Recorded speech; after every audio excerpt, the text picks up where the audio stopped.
మన సిరీస్లో ఇది వచ్చేసి థర్డ్ డ్రెస్. ఈ శారీ నేను మీషోలోనే తీసుకున్నాను. 270 రూపీస్ పడింది నాకు ఈ sari.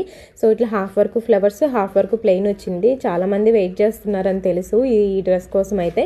So single tyre frock లాగా స్టిచ్ చేశాను నేను. సో చాలా బాగా టర్న్ అవుట్ అయింది. బట్ ఏంటంటే ఒక మైనస్ పార్ట్, దీంట్లో మనం స్టిచ్ చేసుకునేటప్పుడు కొంచెం దారపోగులు అనేది బయటకు వస్తూ ఉంటాయి. సో చిరాగ్గా అనిపిస్తుంది. మొత్తం స్టిచ్చింగ్ అయిపోయాక ఖచ్చితంగా ఓవర్లాక్ అనేది చేసుకోండి, లేదంటే అవి బయటకు వస్తూనే ఉంటాయి. సో లోపల వైపు అంతా ఒకలా అయిపోతుంది. సో నేనైతే దీనికి లైనింగ్ కాటన్ యూజ్ చేశాను. కింది వైపు 2 మీటర్స్ లైనింగ్, పైన వైపు ఒక 1 మీటర్ పడింది అనమాట. సో ఇట్లా రఫుల్స్ అనేది స్టిచ్ చేశాను. నెక్ చుట్టూ కూడా రఫుల్స్ ఇచ్చేసి డబల్ లేయర్ రఫుల్స్ ఇచ్చాను హ్యాండ్స్ దగ్గర. అండ్ లోపల వైపు హ్యాండ్ కూడా ప్రొవైడ్ చేశాను నేను. సో నీట్గా ఉండిద్ది అనేసి. సో సింగిల్ టైర్ ఫ్రాక్ అనేది స్టిచ్ చేశాను. నేను యోక్ పార్ట్లో ఆల్రెడీ ఫ్లవర్స్ వచ్చేసాయి అనేసి నేను మిడిల్లో ప్లెయిన్ వదిలేసి కింద హైలైట్ చేశాను అనమాట ఫ్లవర్స్ని. సో మనం మిడిల్లో కూడా మొత్తం ఫ్లవర్స్ పెడితే ఏంటంటే పైన పోర్షన్ ఎక్కువ ఎలివేట్ అవ్వదు అనేసి నేను ఇలా చేశాను.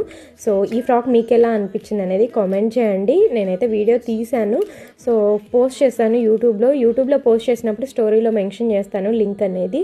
సో నచ్చితే లైక్ చేసి ఫాలో చేయండి. యూట్యూబ్లో కూడా సబ్స్క్రైబ్ చేసుకోండి. ఇంతే వీడియో. Bye bye. వెన్నెలే అనుకున్నా మొన్న కూడా నిన్నలా కలదన్నా